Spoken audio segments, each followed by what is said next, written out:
Assalamualaikum warahmatullahi wabarakatuh. Alhamdulillah, alhamdulillah, alhamdulillah. Segala puja dan puji kepada Allah Subhanahu wa taala Maha Suci Maha Tinggi, pencipta dan pemilik alam semesta. Salam dan salawat kita haturkan kepada baginda Nabi besar, Nabi penutup khataman Nabiin, Muhammad sallallahu alaihi wasallam. Allahumma sholli ala Muhammad wa ala ali Muhammad.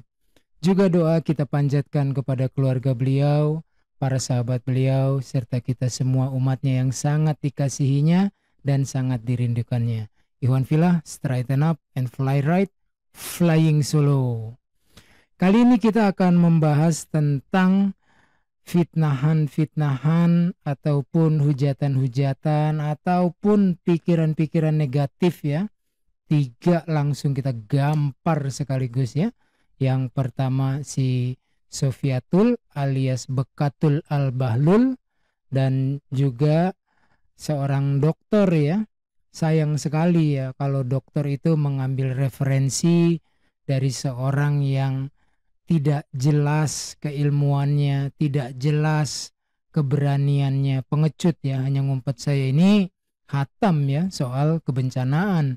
Ketika saya membuat artikel ilmiah tentang mitigasi bencana, tidak mungkin saya ambil referensi dari seorang tukang cukur ya. Orang tukang cukur walaupun beliau pernah punya pengalaman mencukur dan merapikan rambut presiden, tetapi dalam mitigasi bencana bukan beliau rujukannya ya. Pekerjaan mulia tapi bukan rujukan, yaitu saya harus merujuk kepada tempat di mana saya dulu berlatih, kepada tempat komunitas akademis dari siaga bencana. Itu salah satu contoh. Nah, si dokter ini kan otak kompresor ya, ngambil dari Christian penipu ya, alias CP Al-Kazab. Jadi nggak kepake itu di dalam dunia akademis seorang dokter yang mengambil referensi dari Christian penipu. Di dalam kesempatan ini kita akan membahas tentang siapakah orang tua Nabi Muhammad Sallallahu Alaihi Wasallam. Kemarin kita sudah mencermati ya, saking frustrasinya debater-debater Kristen sehingga ada upaya untuk memisahkan Yesus dalam gospel tidak sama dengan Yesus Isa putra Maryam di dalam Al-Quran. Demikian juga Maryam di dalam Al-Quran tidak sama dengan Maria di dalam gospel. Kalau soal keimanan silahkan saja ya, tetapi ketika bicara akademis, apalagi ketika orang menghujat, nah itu kita harus melawannya juga dengan cara akademis ya. Seorang utusan itu pasti dibenci ya oleh para penghujat, para penyesat-penyesat ya. Jadi semua utusan-utusan Tuhan itu dibenci dan selalu nanti dicoba-coba dirubah. Lalu kenapa saya ambil thumbnailnya Killing the Messenger? Karena di dalam perang pemikiran seorang utusan Tuhan itu pasti akan ada upaya pembunuhan ya. Baik zaman dulu sejarahnya kita lihat pembunuhan secara fisik dan juga ada pembunuhan secara karakter. Karena debater-debater Kristen yang kelasnya kelas penghujat, mereka sudah putus asa, tidak menemukan kesalahan dalam Al-Quran, tidak menemukan kontradiksi dalam Al-Quran, baca saja mereka nggak bisa, hanya soal terjemahan saja. Christian penipu yang dijadikan rujukan si CP Al-Bahlul ini, dia baca pun juga salah kok, atau mungkin disalah-salahkan supaya artinya meleset. Nah, tujuan dari mereka mendiskreditkan Nabi Muhammad SAW, ujung-ujungnya nanti mereka akan memfitnah bahwa kalau nabinya tidak bisa dipercaya, bagaimana risalah dan wahyu Allah yang disampaikan kepada beliau. Jadi memang luar biasa ya hujatan-hujatannya. Nah, di dalam perang pemikiran ini atau Ghazal al-Fikr, kita harus membela ya. Mereka pun juga bohong kalau tidak membela agamanya ya. Nah, saya jadi teringat Buya Hamka rahimahullah, beliau berkata, ketika engkau diam saja, saat agamamu dihina, saat Rasulmu dihina, ganti saja pakaianmu dengan kain kafan. Jadi kita harus membela sesuai dengan serangan yang mereka lakukan. Nah, mereka memang belum atau tidak melakukan serangan fisik, tetapi serangan pemikiran, dan kadang perang pemikiran ini jauh lebih berbahaya ketimbang perang fisik. Untuk itulah kita akan membahas ya upaya-upaya mereka killing the messenger ini, yaitu yang dimaksud adalah mendiskreditkan para utusan Tuhan. Musa utusan Tuhan, Daud utusan Tuhan, kemudian Yesus utusan Tuhan, Nabi Muhammad juga utusan Tuhan. Semua kita bela ya. Disinilah perbedaan debater-debater Kristen yang melakukan penghujatan. Mereka apa nggak ingat bahwa kaum Yahudi itu begitu menghina kepada Yesus dan maminya ya. Mereka katakan Yesus adalah anak hasil zina dari Maria dengan hansip Romawi bernama Pantera. Itu fitnahan mereka. Al-Quran membela bahwa Yesus dan Bunda Maria adalah sebuah mukjizat ya, penciptaan yang tanpa ayah, dan Maria adalah perawan yang suci, keturunan orang-orang soleh dan soleha. Itu dibela oleh Al-Quran. Jadi tidak malah mungkin seorang Islam akan menghina dan menghujat Yesus. Sekalipun kita tidak percaya, tidak mengimani sebagai Tuhan, tetapi kita diharamkan untuk menghina dan menghujat Yesus serta maminya, karena beliau Yesus adalah nabi yang mulia, nabi yang berakhlak luar biasa mulianya ya. Jangan tiru seperti Murtadin odong-odong dari pendeta mabok bulu yang bilang, Murtadin odong-odong ini bilang melihat Yesus pakai kolor. Nah, itu dah dari bahasa saja sudah tidak elegan ya, apalagi penghujatan-penghujatan. Umat Islam nggak boleh menghina Yesus, nggak boleh menghina maminya. Mereka bukan Tuhan, tetapi kita cintai Yesus sebagai utusan Tuhan, maminya sebagai perawan suci yang tidak tersentuh ketika hamil dan melahirkan Yesus. Di dalam video berikutnya saya cuplik dari video Ustazah Eza Rafreza ya. Tapi nggak semuanya, hanya saya cuplik sedikit.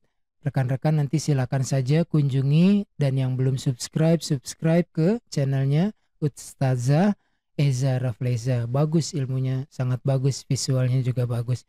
Jadi saya hanya akan menanggapi hal-hal yang tidak ada di videonya Ustadz Eza Rafreza ya. Oh ya, satu lagi hal saya belum menyebutkan ya. Adalah sebuah channel bernama Benteng Umat ya. Ini adminnya nih luar biasa kalau menganalisa dan meneliti ya. Ditengarai, diduga si Bekatul Al-Bahlul ini dia ada upaya untuk pergi ke Australia. Kalau saya yang sudah lama pernah tinggal di sana, bisa gampang ini motifnya kelihatan. Paling ujung-ujungnya cuma mau cari political sanctuary ya. Apa tuh namanya? Perlindungan lah gitu, karena merasa didiskriminasi atau merasa dipersekusi. Sebenarnya enggak ya. Jadi kalau memang betul seperti dugaannya Benteng Umat mencari suaka politik ini, si Bekatul Al-Bahlul dengan cara seolah-olah nanti di sana bilang bahwa saya hidupnya dipersekusi, saya hidupnya begini, dan tentu saja itu penipuan ya. Kita tinggal kirim ke imigrasi di Australia bahwa apa yang dia lakukan adalah penghujatan kepada umat Islam, kepada Nabi Muhammad SAW, kepada Al-Quran. Australia bagaimanapun juga mereka memiliki undang-undang untuk anti penghujatan dan anti kebencian.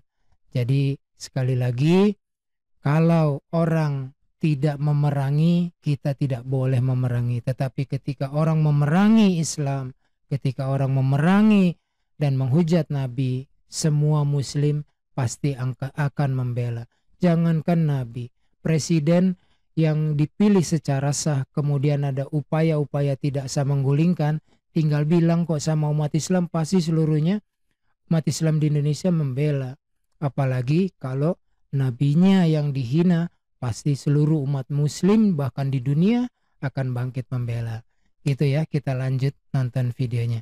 So if the Muslims, their books is stupid, I mean, why they are calling us liars? I mean, Muslims are weird. They write something and then they get angry from them writing those things. Tuh Iwan Filah ya, sengaja tidak saya terjemahkan. Untuk berikutnya saya terjemahkan ya, agar kita mendengar sendiri ya ucapan-ucapan sampah dari septic tank si Christian penipu alias CP Al-Kazab ya. Dia bilang bahwa umat Muslim bukunya stupid, kemudian marah-marah sendiri. Lalu kenapa kita disebut penipu? Tidak semua. Banyak saya punya kenalan, banyak saudara orang Kristen yang betul-betul mereka menjalankan agamanya dengan baik ya. Yang saya gempur adalah para penghujat ya, debater-debater penghujat. Kelas-kelas seperti ini dijadikan guru, bahasa sampah keluar dari septic tank. Jadi ketika dia bilang umat Muslim bukunya stupid, buku yang mana? Kemudian kalau kamu baca yang sebelah mana? Apakah betul seperti itu? Ternyata penuh tipu daya. Jadi jelas di sini bahwa Christian penipu alias CP Al-Kazab sangat-sangat membenci Islam. Tidak layak dan sepantasnya orang yang memiliki nilai-nilai akademis belajar dari sini. Silakan mengkritik Islam. Silakan, jangankan lebih dari bertanya, mengkritisi juga boleh. Tapi ketika menghujat, apalagi belajarnya dari Christian penipu alias CP Al-Kazab, kualitas Anda rendah sekali. Lebih rendah dari sampahan. Gitu ya, rekan-rekan. Jadi kita harus perangi tapi dengan nilai-nilai akademis. Jangan takut, hal-hal begini nih udah ada sejak zaman Nabi. Kita nggak kaget, kita nggak heran. Mereka sedang kebingungan, frustrasi bagaimana menyerang Islam. Islam tidak akan terpatahkan. Al-Quran itu dari Allah, tidak akan pernah lekang oleh zaman, tidak pernah kalah ketika diuji baik oleh nilai-nilai sains, sastra atau semua keilmuan. Tidak akan lekang. Dari sejarah penulisannya juga kita nggak bakalan kalah. Dari segala verbal revelation, kita punya verbal revelation. Islam tidak akan pernah terkalahkan. Standby lagi. Siapakah ayah Muhammad? Mari saya tunjukkan beberapa referensi biografi dari Hamzah ibnu Muthalib. Jadi untuk mempersingkat, ini dia yang ada di buku Muslim, menyetujui bahwa Hamzah ibnu Abdul Muthalib dia adalah anak dari kakek Muhammad, yang artinya dia adalah paman Muhammad menurut cerita ini. Jadi di sini kita bisa melihat bahwa ayah Muhammad yang diklaim oleh Muslim sebagai ayahnya Muhammad dan ayahnya yang berarti kakeknya Muhammad, mereka melakukan pernikahan pada hari yang sama atau double marriage. Saya rasa cerita ini sangat mudah untuk dipahami. Keduanya, ayah dan anaknya, mereka menikah pada hari yang sama. Ini bagus sekali. Ketika mereka menikah pada hari yang sama, Muhammad dalam buku lain dia mengatakan bahwa dia ayahnya tinggal bersama ibunya selama 3, beberapa mengatakan 3, kebanyakan Muslim mengatakan 3 bulan. Beberapa mengatakan hanya 3 hari, bapaknya meninggal, kemudian dia harus pergi untuk bisnis. Jadi maksimum dia tinggal bersama ibunya selama 3 bulan dan dia membuat hamil selama waktu dia tidur bersamanya. Hamzah, yaitu anak dari orang yang menikah bersamaan dengan ayah Muhammad pada hari yang sama, dia lebih tua 4 tahun dari Muhammad. Ini adalah buku kitab Al-Maghazi. Baiklah, dalam buku ini kita melihat apa yang terjadi. Here is saying Dia mengatakan that Hamza was bahwa Hamzah lebih tua dari Muhammad 4 tahun. 4 years. Do you see it? I know that. Apakah kalian bisa melihatnya? Saya tahu teksnya mungkin kurang jelas, namun menurut saya ini cukup baik. So Hamza Jadi Hamzah berumur 4 tahun lebih tua dari Muhammad, oke? okay.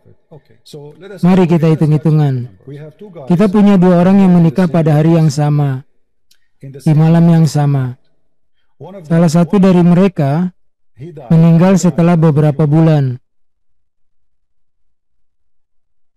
So he have Jadi dia hanya punya waktu yang pendek of time untuk membuat istrinya mengandung. because there's no way he Karena tidak mungkin dia membuat istrinya hamil setelah dia mati. so if Kalau seorang meninggal hari ini, dia hanya memiliki maksimum 9 bulan sesudahnya. to deliver us son, Untuk melahirkan bayi, bukan untuk hamil setelah 9 bulan. Dia harus mengandung pada saat dia meninggal. Jadi dia memiliki waktu maksimum 9 bulan untuk melahirkan seorang anak sesudahnya. Tidak mungkin anak ini anak orang lain. Jadi kalau saya menikahi seorang wanita, and my dan ayah saya atau saudara saya juga menikah pada hari yang sama, dan kemudian saya meninggal beberapa bulan kemudian, dan bagaimana caranya anak saya akan lahir 4 4 tahun setelah after the son anak dari saudara atau ayah saya, or my grandfather or father the person orang yang menikah bersamaan dengan two women dua wanita pada hari yang sama. are you getting Apakah kamu bisa mengerti?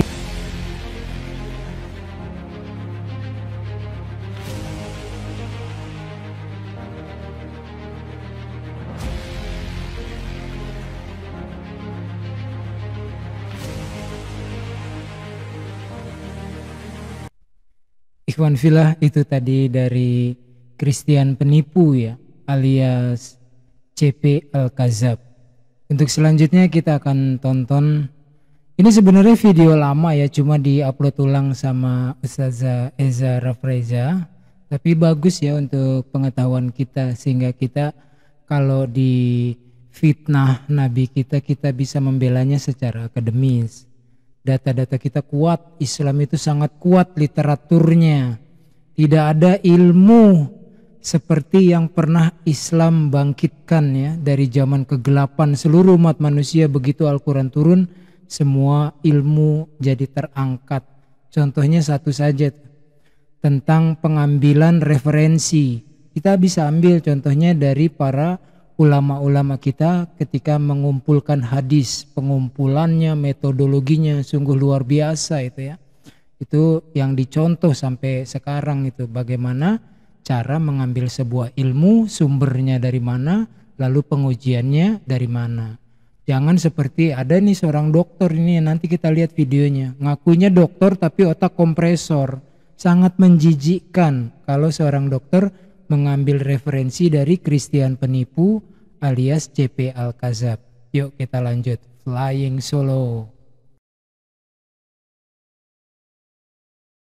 Apologetika Islam selama 14 abad lamanya lebih bersifat ofensif, serangan terhadap agama-agama lain ketimbang defensif. Nah itu tadi penjelasan dari dokter otak kompresor ya. Dia bilang selama 14 abad melakukan serangan terhadap agama lain ya, tidak bersifat defensif. Saya nggak tahu apakah yang dimaksud penyerangan itu ketika umat Islam syiar atau berdakwah. Mungkin ada hal-hal yang bersinggungan. Contohnya seperti ini, bahwasanya di dalam Al-Quran dijelaskan bahwa Yesus itu bukan Tuhan, hanya seorang hamba utusan. Dan ini selaras dengan gospel sendiri. Tidak satu pun ada ayat yang Yesus tidak secara ambigu tetapi secara jelas mengatakan akulah Allah, sembahlah aku. Bahkan ada di Yohanes 17:3 itu jelas sekali Yesus merujuk kepada Allah, satu-satunya Tuhan yang benar, dan merujuk dirinya hanya sebagai utusan. Hal seperti ini apakah disebut penyerangan? Tidak. Islam itu agama syiar. Jadi harus mensiarkan. Perkara itu nanti berbenturan dengan apapun yang bukan selain dari tauhid, ya tentunya itu kalau dianggap serangan ya silahkan saja. Namun demikianlah Islam harus mensiarkan agamanya ya. Tapi dengan cara apa? Dengan cara hikmah. Oke, saya juga mengakui ada beberapa yang mungkin dalam dakwahnya kurang pada tempatnya. Padahal garis dari Nabi Muhammad SAW sudah jelas Berdakwahlah dengan hikmah. Gembirakanlah, jangan ditakut-takuti. Mudahkanlah, jangan disusah-susahkan. Ada sudah panduannya. Tetapi kalau dibilang Islam tidak punya defensif, oh salah besar. Islam sangat kuat sejarahnya. Sangat indah perjalanan sejarahnya, terutama di bidang keilmuan. Kita nggak akan terkalahkan ya. Bahkan menghapus mitos-mitos Yunani dan Romawi. Menghapus segala ajaran-ajaran pagan Yunani terhadap penyembahan dewa-dewa dan berhala-berhala serta patung-patung. Standby lagi. Saya akan membaca sumber-sumber Islam mengenai siapa ayah Muhammad yang sebenarnya. Muhammad adalah putra Abdullah bin Abdul Muthalib. Ini yang dipercaya oleh Muslim seluruh dunia. Ibunya bernama Aminah dan dia lahir pada tahun 570 Masehi. Nah, mari kita perhatikan fakta-fakta di sekitar kelahiran Muhammad. Abdullah ayah Muhammad menikahi Aminah, ibunya, dan Abdul Muthalib kakeknya menikahi Hala pada hari yang sama. Aminah melahirkan Muhammad, Hala melahirkan Hamzah, pamannya Muhammad. Ini dicatat di dalam Ibn Sa'ad, Book of the Major Classes, Al-Tabaqat Al-Kubra. Nah, tidak lama setelah pernikahan itu, Aminah hamil dan ayahnya Muhammad harus meninggalkan Aminah untuk sebuah perjalanan bisnis, dan ayahnya Muhammad tidak pernah kembali lagi karena dia meninggal di dalam perjalanan bisnis itu. Nah, ini dicatat juga di dalam Ibn Sa'ad maupun di dalam Ibn Ishaq, yaitu bahwa Muhammad masih di dalam kandungan ibunya ketika ayahnya meninggal, dan itu terjadi tidak lama setelah pernikahan itu dilangsungkan. Nah, dengan fakta-fakta ini kita hanya bisa menyimpulkan dua kemungkinan historis. Pertama, Muhammad bisa jadi lebih tua, tapi itu tidak lama, tidak panjang rentang waktunya, dari pamannya Hamzah, jika Hamzah lahir belakangan. Atau Muhammad berusia sebaya, relatif sama dengan pamannya Hamzah, jika keduanya lahir relatif pada waktu yang bersamaan. Tetapi tidak mungkin Muhammad lebih muda dari Hamzah karena ayahnya meninggal sementara ia masih ada di dalam kandungan, dan itu terjadi tidak lama setelah pernikahan itu dilangsungkan. Dengan mengingat kedua kemungkinan historis ini, termasuk ketidakmungkinan historisnya, mari kita perhatikan data sejarah yang lain mengenai Muhammad dan Hamzah. Dr. Muhammad Ahmad Mahmud Hasabala dan Dr. Mahmud Abdul Al-Qadir Al-Khatib. Keduanya adalah profesor sejarah dan peradaban Islam di Al-Azhar University, menulis buku berjudul Al-Sirah Al-Nabawiyah. Saya tidak punya buku ini, tapi saya mendapatkan cuplikan isinya dari kutipannya di dalam The Deception of Allah, tulisan Christian Prince. Kedua profesor sejarah itu bicara tentang perang Al-Fajar yang dimulai 12 tahun setelah kematian kakek Muhammad, Abdul Al-Muthalib, ayah Hamzah. Dan masa itu Hamzah berusia 22 tahun, sementara Muhammad berusia 15 tahun. Artinya Hamzah lebih tua dari Muhammad 7 tahun. Jadi Muhammad baru lahir 4 tahun. Kalau kita mengikuti posisi mayoritas dari para sejarawan Muslim, posisi 7 tahun ini posisi yang minoritas. 4 tahun setelah kematian ayahnya Abdullah, Muhammad baru lahir 4 tahun setelah kematian ayahnya Abdullah. Di samping itu, kita perlu tahu tentang culture pada masa hidup orang tua Muhammad, bahkan sebelum Islam. Saya mendapatkan informasi ini dari The Deception of Allah, Christian Prince. Sebelum Islam terdapat semacam pernikahan yang mereka sebut Zawaj al-Rahel, yang berarti pernikahan kelompok. Cara kerja dari pernikahan ini adalah seorang wanita tidur dengan banyak pria, apakah 7, 10 atau lebih, jumlah di sini tidak terlalu penting, dan semuanya disebut rahat atau groups, kelompok. Anda bisa menyebutnya bukan pernikahan sama sekali, itu hanya semacam praktik seks yang diterima oleh masyarakat. Dan kalau perempuan itu hamil, maka perempuan itu akan memilih siapa ayah dari anaknya dari sejumlah pria yang dengan mereka dia tidur bersama. Sekarang saatnya kita bertanya kepada Muslim, siapa ayah Muhammad yang sebenarnya? Tidak mungkin adalah Abdullah yang sudah meninggal 4 tahun atau bahkan 7 tahun sebelum Muhammad lahir. Jadi siapa sebenarnya ayah Muhammad? Yang kedua, dengan mengingat culture Jawaz al-Rahid itu, mungkinkah Muhammad lahir sebagai hasil praktik Jawaz al-Rahid pada masa itu? Nah, Tuh ya, rekan-rekan, kenapa saya bilang dia doktor otak kompresor? Dia melakukan hipotesa, bukan terhadap hal yang baru. Sudah 1400-an lebih tahun lamanya para ulama-ulama Islam menggali hal ini. Tetapi dia hanya bagaikan katak dalam tempurung. Jadi melakukan hipotesa sementara hal itu sudah ada. Referensi yang dia ambil hanya dari Christian penipu atau C.P. Al-Kazab. Harusnya kalau dia memang seorang yang akademis ya, itu dia mengambil dari berbagai referensi. Ini namanya framing, ini namanya strawman. Betul-betul memalukan dan menjijikkan untuk seorang yang bergelar doktor. Harus ambil dong rujukan-rujukan yang lain. Jangan pura-pura dungu atau memang dungu melakukan hipotesa padahal barang itu sudah ditemukan, sudah dibicarakan, sudah diuji secara akademis oleh para ilmuwan baik dari Muslim scholarships atau Christian scholarships. Jangan cuma main sendiri, ntar jadi kodok dalam tempurung mau. Ya enggak Pak Dokter, otak kompresor.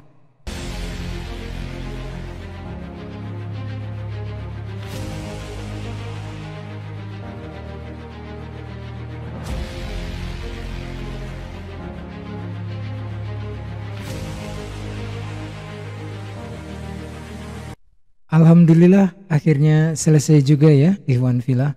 Semoga bermanfaat. Dan untuk saudara-saudariku yang Kristiani, bila ada kata-kata yang salah saya memohon maaf. Saya memang melakukan ad hominem ya, tetapi kepada penghujat-penghujat yang menghina dan memfitnah Nabi Muhammad SAW. Insya Allah seumur hidup saya tidak pernah dan tidak akan pernah menghujat Yesus, menghujat maminya Yesus, karena beliau bagi kami umat Islam adalah orang yang mulia, tidak sebagai Tuhan tetapi sebagai Yesus sebagai nabi yang mulia, berakhlak mulia. Maminya pun perawan suci yang dibela oleh Al-Quran atas kesucian beliau. Kemudian belakangnya ini dilanjutkan tentang jenis-jenis pernikahan yang sudah ada di seluruh dunia sebetulnya dan juga diadopsi oleh bangsa Arab di zaman jahiliyah. Lalu ketika Islam hadir, diambil hal yang baik kemudian disempurnakan. Jadi Islam bukanlah pencipta perbudakan, justru Islam menghapuskan perbudakan secara bertahap. Insya Allah nanti kita akan bahas ya soal perbudakan. Dan juga Islam memperbaiki tentang perkawinan. Perkawinan kita bukan perkawinan ala pagan Romawi ya, pakai lempar bunga, kue tart untuk sembahan dewa Jupiter, tidak. Tetapi kita semua berasal dari apa yang diajarkan oleh Rasulullah Sallallahu Alaihi Wasallam. Terus berpegang kepada Al-Quran dan As-Sunnah, jangan takut. Selalu kalau ada hal-hal yang tidak baik tentang hujatan, kita harus marah.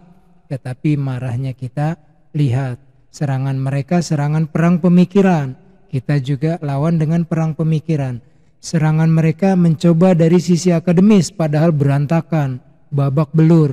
Kita punya sisi akademis. Begitu ya rekan-rekan, straighten up and fly right. Flying solo.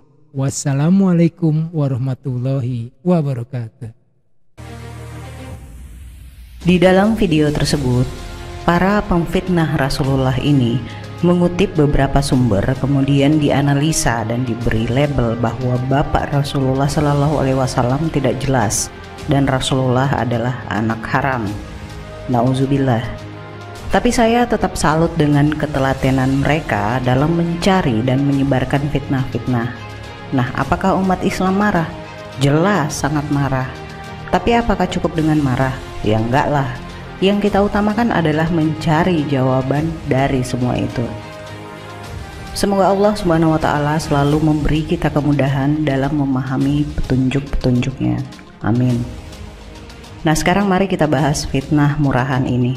Saya coba mencari dan browsing penjelasan ustadz-ustadz terkait fitnah ini, tapi belum saya dapatkan. Itu artinya pernikahan orang tua Nabi Muhammad tidak bermasalah. Maka saya menelaah apa sih yang ganjil di mata para pembenci Rasulullah ini. Nah, di dalam kisah tersebut menceritakan, tolong dicerna pelan-pelan ya, karena kita ambil poin-poinnya saja. Abdul Muthalib atau kakek Rasulullah bersama Abdullah, ayah Rasulullah, untuk melamar Aminah. Kebetulan Aminah saat itu tinggal di rumah pamannya yang bernama Wahid. Ketika sampai di rumah Wahid, ternyata Abdul Muthalib melihat Hala, anaknya Wahid, dan tertarik kepada Hala, dan Wahid pun menyetujuinya. Akhirnya pernikahan mereka, maksudnya Abdul Muthalib dan Abdullah, dilangsungkan di hari yang sama. Di malam pertama mereka, maksudnya Abdullah dengan Aminah, membuahkan hasil, yaitu membuat Aminah hamil. Di saat Aminah mengandung Muhammad, Abdul Muthalib dan Hala telah mempunyai putra yang bernama Hamzah. Saya ulang, di saat Aminah mengandung Muhammad, Abdul Muthalib dan Hala telah mempunyai putra yang bernama Hamzah. Nah, itu clue dari kisah tersebut ya. Jadi perlu diingat di sini Abdullah melamar Aminah saat itu. Abdul Muthalib apakah melamar Hala juga? Ya jelas melamar juga. Dari sini kita lihat ada dua alternatif yang tidak akan mampu mendiskreditkan pernikahan Abdullah dengan Aminah dan kelahiran Nabi Muhammad. Nah, yang pertama, rentang jarak lamaran dengan akad dan pesta pernikahan tidak diriwayatkan dengan detail. Artinya, ketika mereka selesai melamar, kapan akad itu dilaksanakan? Bisa dalam waktu dekat setelah melamar, bisa juga sebaliknya. Dan sekali lagi, tidak ada catatan detailnya terkait kisah tersebut. Nah, pertanyaannya, apakah setelah akad wanita tersebut boleh dicampur alias bersetubuh? Ya jelas boleh. Yang kedua, lamaran langsung akad. Artinya gini, kita mengetahui bahwa Abdullah seorang pebisnis lah di kala itu yang selalu bepergian keluar daerah. Nah, jadi jelas ya, belum diketahui rentan waktu dari lamaran, akad, sampai ke pernikahan yang dilangsungkan bersamaan. Tapi ya, ada penguat yang menyatakan kalau pesta pernikahan itu dilakukan dalam waktu yang lama, yaitu saat Aminah mengandung Muhammad. Abdul Muthalib dan Hala mempunyai anak bernama Hamzah. Artinya, saat Aminah hamil, Hala sudah mempunyai Hamzah alias duluan melahirkan Hamzah. Penguat berikutnya adalah ibu sepersusuan Hamzah dan Nabi Muhammad, yakni Suwaibah. Sebagaimana disebutkan dalam riwayat bahwa Suwaibah pernah menyusui Hamzah bin Abdul Muthalib atau paman Nabi. Selain Nabi dan Hamzah, Suwaibah juga menyusui Abu Salamah bin Abdil Azad al-Makhzumi.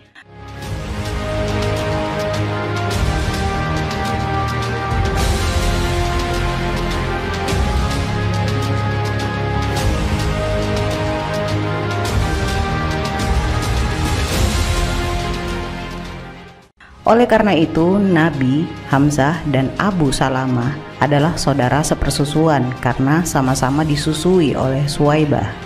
Ibnu Abbas berkata, Nabi Shallallahu Alaihi Wasallam, "Kenapa engkau tidak menikah dengan putrinya Hamzah?" Maka Rasulullah mengatakan, "Dia adalah putri dari saudaraku sepersusuan."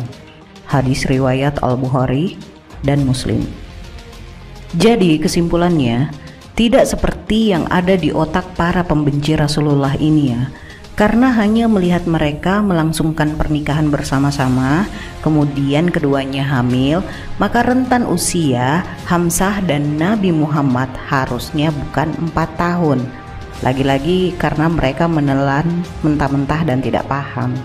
Nah, terkait video dari Verbum Veritatis alias Pak Deki mengenai referensi yang dia ambil dari Christian Prince alias CP mengenai praktek Zawaj al-Harith, tentang praktek pernikahan zaman saat itu, saya katakan tidak membuktikan apa-apa. Apa Pak Deki bisa membuktikan bahwa Abdullah dan Abdul Muthalib di saat itu melakukan praktek pernikahan al-Rahid dengan data yang valid? Saya tunggu tanggapannya ya Pak Deki. Oke, saya bahas sedikit soal ini. Di zaman jahiliyah, sebelum dikukuhkan syariat Islam, khususnya masalah pernikahan, ada 4 bentuk pernikahan di zaman tersebut, sebagaimana yang dikatakan dalam hadis yang berbunyi, sesungguhnya pernikahan pada zaman jahiliyah ada 4 bentuk. Satu bentuk diantaranya adalah pernikahan seperti orang-orang sekarang. Hadis riwayat Al-Bukhari. Saya ulang, satu bentuk diantaranya adalah pernikahan seperti orang-orang sekarang. Apa saja itu? Nah, yang pertama, pernikahan al-wiladah. Dalam pernikahan ini, seorang laki-laki atau seorang pemuda datang kepada orang tua sang gadis untuk melamarnya. Kemudian, ia menikahinya disertai dengan maharnya. Ini merupakan pernikahan yang dibenarkan karena bertujuan untuk mendapatkan keturunan. Dan pernikahan ini pula yang pernah disebutkan Rasulullah SAW dalam salah satu hadisnya. Aku dilahirkan dari sebuah pernikahan yang dibenarkan, bukan dari perzinahan. Karena memang Allah senantiasa mengantarkan bakal nabinya dari tulang rusuk yang cerdas kepada rahim yang bersih.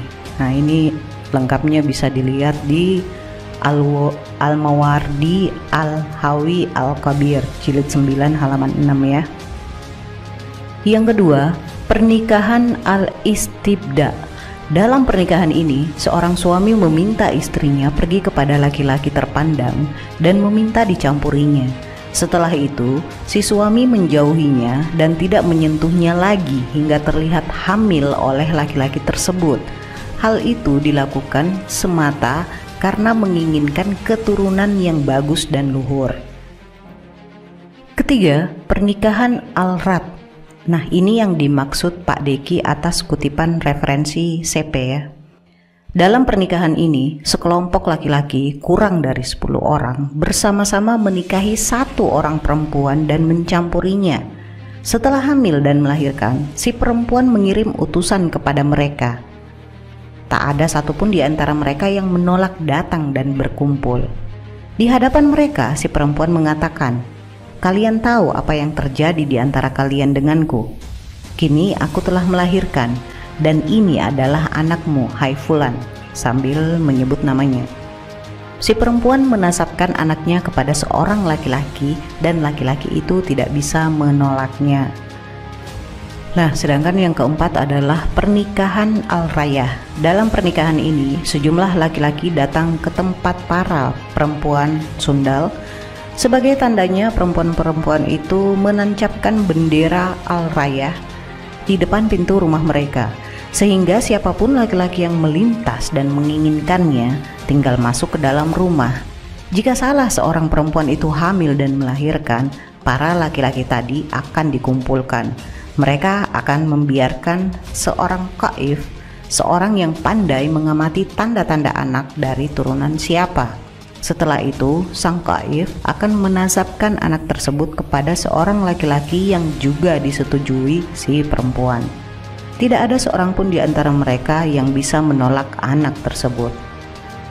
Nah, jadi jelas ya, lagi-lagi cocokmologi agar fitnahan tersebut menjadi perfect alias sempurna. Nah, terakhir saya ingin mengatakan bahwa Allah Subhanahu wa taala menjaga kesucian nazab Rasulullah sallallahu alaihi wasallam seperti yang terdapat dalam beberapa hadis yang berbunyi, Rasulullah Shallallahu Alaihi Wasallam bersabda, sedikit pun aku tidak dilahirkan dari perzinahan orang-orang ahli jahiliyah, dan tidak pula aku dilahirkan kecuali dengan nikah seperti nikahnya Islam. Hadis riwayat Imam Baihaqi dalam Sunan Al-Kubra nomor 3223. Di hadis lain juga menyatakan, aku diutus dari sebaik-baik anak Adam, keturunan demi keturunan, hingga aku berada di dalam keturunan yang kemudian melahirkan aku. Hadis riwayat Imam Bukhari. Sama halnya dalam hadis lain yang berbunyi, sesungguhnya Allah mensucikan daripada anak-anak Ibrahim, Ismail, mensucikan daripada anak-anak Ismail, Kinanah, mensucikan daripada Kinanah Quraisy, dan mensucikan daripada Quraisy Bani Hashim, dan Allah mensucikan aku daripada Bani Hashim. Hadis riwayat Muslim. Dan nasihat untuk kali ini adalah, menjadi bodoh itu gratis, tapi jangan diborong semua.